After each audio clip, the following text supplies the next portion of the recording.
The sun dipped below the jagged peaks of the Darkwood Mountains, casting long, eerie shadows over the narrow trail.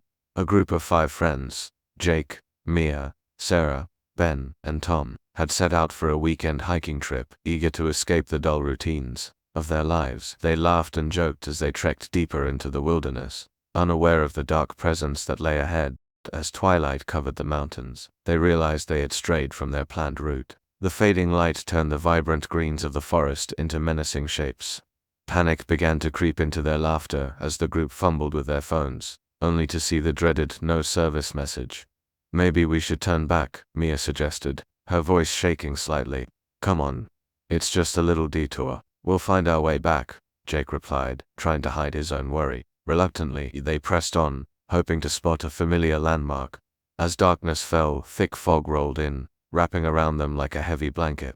The once familiar sounds of the forest morphed into a mix of whispers and rustling leaves, sending chills down their spines. Did you hear that? Sarah whispered, her eyes wide with fear. Hear what? Ben asked, though his tone lacked confidence. The voices, she replied, glancing over her shoulder. It sounded like someone, or something. Tom laughed nervously, attempting to lighten the mood. It's just the wind. Let's keep moving. But the whispers grew louder.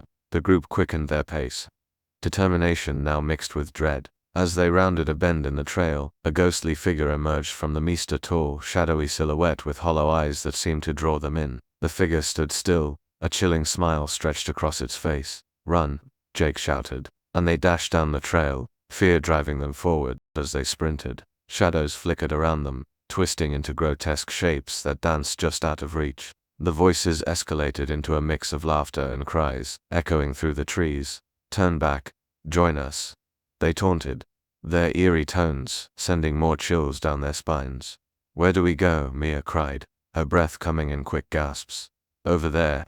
Ben pointed to a faint glow in the distance. It looked like a cabin, a beacon of hope in the suffocating darkness. They raced toward it, but the forests seemed to work against them. Roots snagged at their feet, branches scraped at their skin, and the whispers turned into screams. Just as they reached the cabin, a figure lunged at them from the shadows, a spectral woman with sunken eyes and a mouth twisted in agony.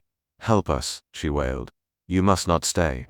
Ignoring the warning, the friends rushed into the cabin, slamming the door behind them. Heart pounding, they leaned against the wooden frame, gasping for breath. The interior was dimly lit, the air thick with dust. Old photographs decorated the walls, faces frozen in time, eyes that seemed to watch them. What was that?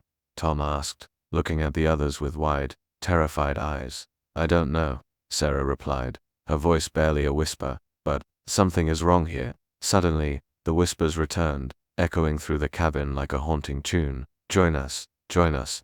The walls seemed to close in, the voices blending into a single, sinister chant. The friends huddled together, fear pulling them closer. Let's get out of here, Jake urged, but as they turned to the door, it slammed shut, trapping them inside. The air grew colder, and the shadows began to twist and change, taking on familiar shapes. The friends gasped as they recognized the faces in the photographs, their own likenesses, distorted and twisted, staring back at them with expressions of horror. Time to join the others. The ghostly woman's voice drifted through the cabin, chilling them to the bone.